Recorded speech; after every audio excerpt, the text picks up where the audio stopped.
Hello everyone, welcome back. You're watching Empyrion Galactic Survival episode 176. I'm Enigmaeus and today it's Blueprint Day for the SimpleSaucer, this version directly in front of us. We are going to take a look at the forked version towards the end of the video, just kind of an update, see how the progress is going with that one, but this one is basically done. You may have noticed that there's a few extra guns on this vessel compared to the one that you saw in the last episode. It's almost got a full complement of guns on it. I can't say it's got every possible gun. I know it's missing one artillery turret. There's one there in the middle on the top. I would have loved to have put one on the bottom in the same spot, but the ship's not high enough off the ground in order for that to be possible. And it's missing 6 missile launchers. Not to be confused with the rocket launcher turrets, which are on the ship, but the fixed barrel missile launchers on the front of the ship are missing. But we do have the pulse lasers that you can see here, all 6 of them. They're not as close together as I might like. As I've talked about countless times now, having them grouped together closer makes it a little bit more rewarding to be accurate. But in this case, everything just sort of fits kind of where I could stuff it. As far as the front of the ship went, we've got the thrusters in the way, and I didn't really want to undermine them too much. So this is what we ended up with. In terms of armaments, I think the ship is in pretty good shape. And keeping with my standard procedure, we've got minigun turrets all the way around the perimeter, all 6 of them down here on the ground, so that if you're rushing to get into the ship, things are going badly for you, things are chasing you, you've got turrets down on the ground that can help you out. That's the main reasoning behind that. The entrance to the ship is underneath right here. And if you come up into the first room that you find, I was just messing around with the different lights with different colors. They're all maximum intensity, minimum range, and the 4 primary colors, red, green, blue, and yellow. I have no reason except that that's what I felt like doing. If you use the blueprint and you build the ship and this drives you nuts, you can change it. All you have to do is change each of the lights. It's not that huge of a deal. And of course, straight up from there, we have the cockpit, the one and only cockpit with the little display. We looked at that in the last episode. Really, not much has changed on the interior.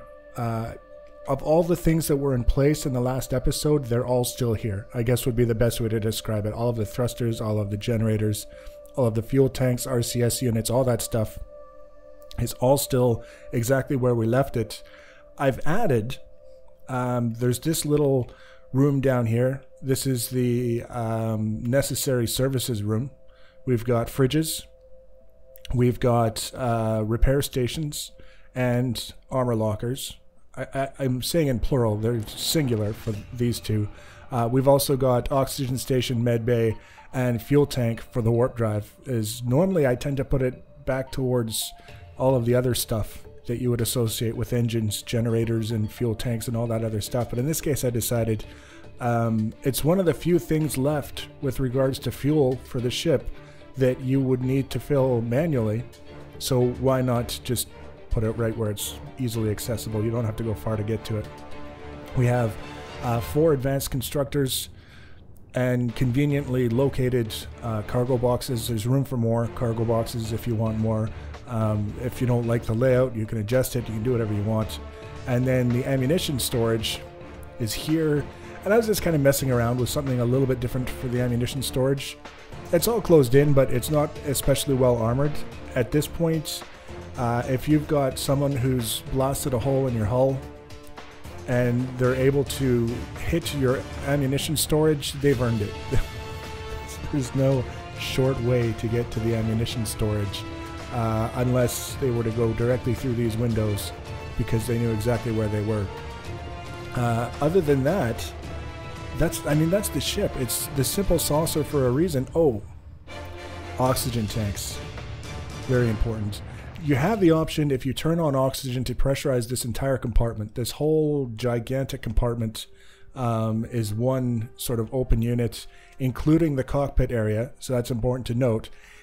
If you preferred something a little bit more compartmentalized, something a little bit safer in the cockpit area, if you want to be doing a lot of fighting in this ship, the probably easiest solution would be to change these rails for walls or glass, the way that I've got right here, all the way around, and then put a ventilator in here somewhere, and then you can pressurize this on its own, independently of what's going on out here, and possibly, for the sake of saving oxygen, even get rid of the one that I've placed around here somewhere inside. I don't even know where it is anymore.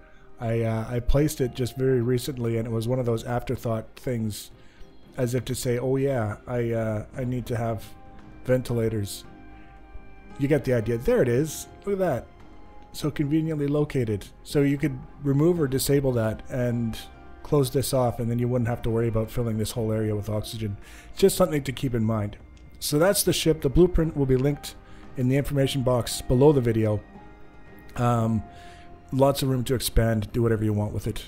It's pretty much fully featured, but there's room for improvement across the board. You want more thrusters, more power, more storage, more equipment, whatever you want, there's room for it.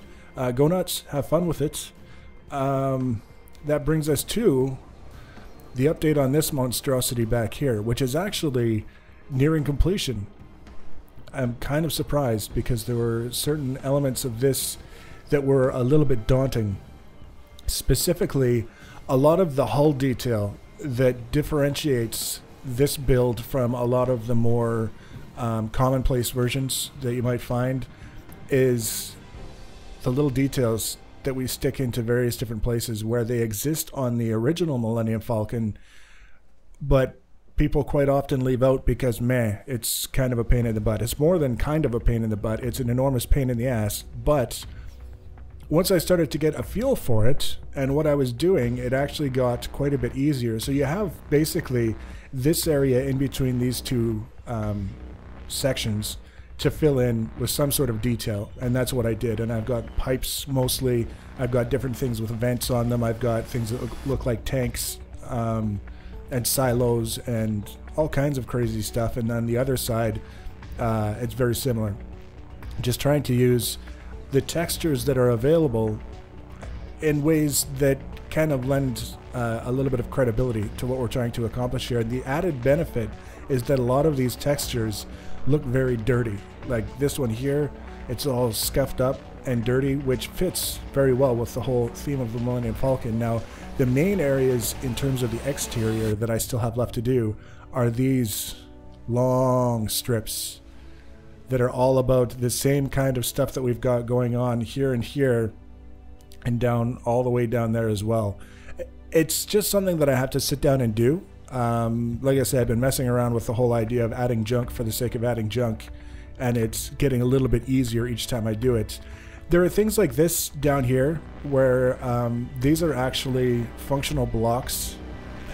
See, I'm so used to the voxel universe.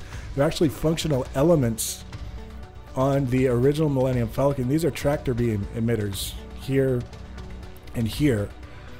So I see something like that and it feels a little bit maybe lame is the word that I'm choosing to use when I'm talking about the way I build my own ships, not talking about how anyone else builds theirs. A little bit lame for me to not do something in that particular spot to reflect the fact that I know that that's supposed to be something. So little details like that. This little section here, this is actually overbuilt a little bit. On the original, it's actually a lot lower profile, but just the way everything comes together and the way the saucer section, I guess you could call it, curves on the real ship versus how it curves in a voxel universe in order to get this kind of close to what the original is, required it to be a little bit overbuilt. So it's a little bit bulkier than you would expect to see necessarily, but it kind of fits and breaks things up and makes them a tiny bit more interesting. Depending on what you look at, you will see a lot of different versions of color schemes for the Millennium Falcon, you'll have no color whatsoever except for just a basic dirty white. You'll have some that have gray sections, sort of in wedges all the way around the round section. You'll see some that have gray sections and red sections, and you'll see some that have gray sections and red sections in completely different places compared to the other ones with the gray sections and the red sections. There's nothing that I could find that's a consistent sort of standard in terms of the way this is set up. So I just kind of put a few things in to make things look a little bit different, break up the white a little bit. I would have liked to have had these sort of doing a full curve, at least up to that tube there, but it just doesn't look right the way these particular blocks come together to do that. So I just kind of did almost like a pseudo chevron kind of thing here. And we've got pseudo wedges. We've got this area back here. On the original, there's actually like a little depression like I've got here that's got stuff going on inside of it that I think turned out fairly well. There's a little bit of additional color in here compared to you know, just the standard white and gray. And then I just did the same thing on this side as I did over there because I wasn't feeling especially original. I just kind of wanted to get some things in there and try it. And it turns out I'm okay with it being the same thing over there. I put the vent covers on these openings here as best I could. There are no quarter round vent covers like this, but there is quarter round glass. So that's what I put in the corners just so that everything lines up. And then the back end here where all of these vents are, and generally where a lot of the engine related stuff is happening, has all kinds of detail, various different things in different places, but it's fairly consistent. Like for example, these things that I've got here are the same between beneath each of these vents. And quite often when you look at different models and different versions of it, it's basically the same thing. They've got the same sort of detail going on underneath each of these. So that's what I did. I just kind of went with it in order to try and make it look like there's machinery and stuff sticking out on the surface of the ship along the top, instead of just having it flat and bland and uninteresting. And so far I'm pretty happy with it. I think I have to put a little bit more in certain spots. There's like this area in here that doesn't really have anything, and I may have some sort of, if we were to kind of draw a line off here, fill in this wedge a little bit. Something like that would be sort of in line with what I had in mind. One thing that I've discovered as I've worked my way through, the version of the ship that I've created is much thicker than the original. And it was most evident when I was recording the last episode and sort of showing what the cockpit area looked like, and you realize as you're wandering around the ship just how off scale it is when you're looking at a ship where you've got basically one main deck and then sort of like compartments underneath, and you're walking around, and the ship that I've got here looks like it has room for 2 or 3 main decks. So it's not going to be entirely authentic in that regard, but so far I think it's pretty close. So hopefully within an episode or 2 this will also be available as a blueprint. The one thing that I do want to spend a little bit of time on is the interior, just because that's going to be a sticking point for some people in terms of whether or not they're able to enjoy it, is whether or not the interior at least roughly resembles what you might find in the authentic. And we're just going to scoot through here. You can see this is the cockpit area, and what happened was I came in here and I decided that the last thing that I was going to do for that session was I wanted to just kind of lay out the cockpit. So we've got the cockpit, and then we've got 3 passenger seats. I understand that's like the co-pilot, but you can only have 1 active cockpit in the game, so that's why there's only 1 cockpit and the rest are passenger seats.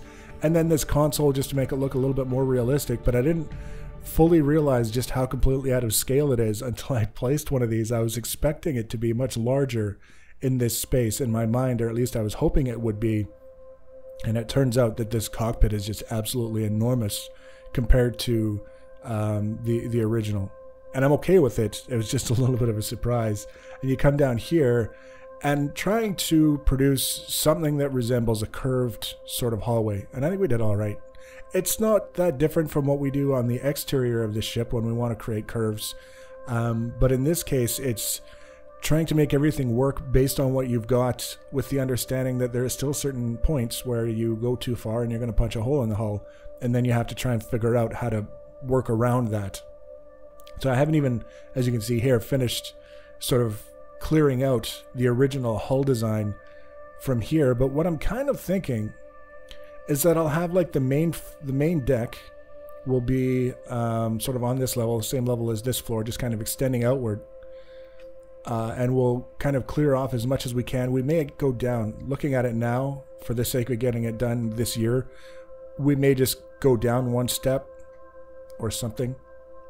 There's different options to basically get us to a point where there'll be something that you can walk around on, and it'll be using the platform blocks that have holes in it, so you're walking around and it looks like you're looking through grates kind of thing. And then there will be sort of like a underneath area that you'll be able to also maneuver around on. And I think that'll be kind of the best way to approach this whole thing, rather than trying to suggest that this massive thing is the actual interior of the Millennium Falcon. And then we can have a central area that'll be basically the middle of the circle, and then we'll have a mostly curved walkway that goes around it and then branches off to other areas inside, different compartments and things where you can go and do stuff, whatever you want to do. I'm not gonna furnish them. That's not my thing. But the rooms will be there, so if people want to put whatever they can.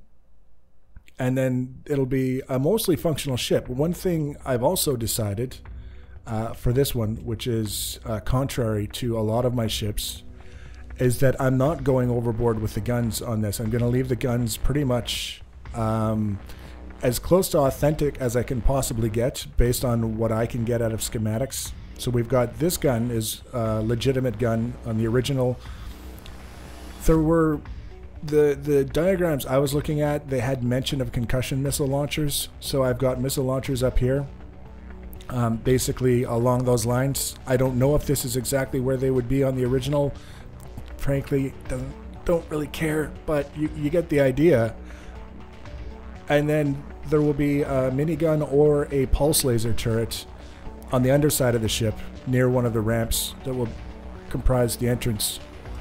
And that will be it. And if people want it to be a more functional ship, then they can place the turrets wherever they want. There's going to be lots of room for turrets, but I'm not going to be the one doing the placement. This is more making a reasonable effort to duplicate the ship without driving myself insane and seeing where it goes. So that's what I'll be working on. If you want to be notified about the next and future episodes following up on this and other builds that I haven't even decided yet, secret builds that I have decided yet but you can't see yet, the easiest way to do that is to subscribe to my channel or follow me on social media. Links for social media are always in the information section below the video. Feel free to leave your comments and feedback. Thanks for watching, guys, and take care.